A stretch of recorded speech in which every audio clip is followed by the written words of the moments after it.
আসসালামু আলাইকুম সম্মানিত দর্শক বন্ধুরা, সবাই কেমন আছেন? আশা করি ভালো আছেন। আজকে দেখাবো আপনাদেরকে রেন্টি কার্ডে কালার কিভাবে করতে হয়। প্রথমে তো আপনাকে 1 লিটার স্পিড আনতে হবে, এর ভিতরে আধা লিটারের কাছাকাছি আপনি পানি ডালবেন।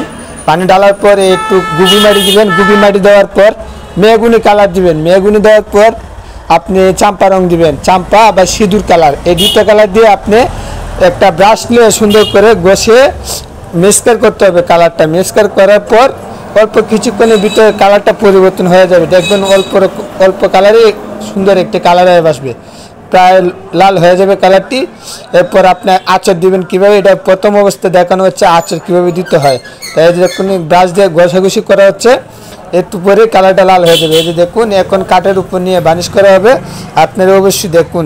আমার এই ভিডিওটা ভালো লাগলে শেয়ার করবেন, লাইক করবেন, সাবস্ক্রাইব করে পাশে থাকবেন, আর কমেন্টে জানাবেন ভিডিওটা কেমন হলো।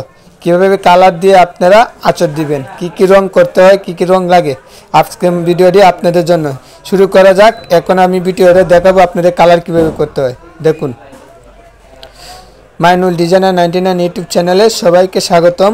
শুভরাত্রি। আজকের জন্য ভিডিওটাই আজকে আমি দেখাবো, আজকে রেন্টি কার্ডে কীভাবে রং দিয়ে আঁচড় দিতে হয়। সবাই আমার পাশে থাকবেন। ধন্যবাদ।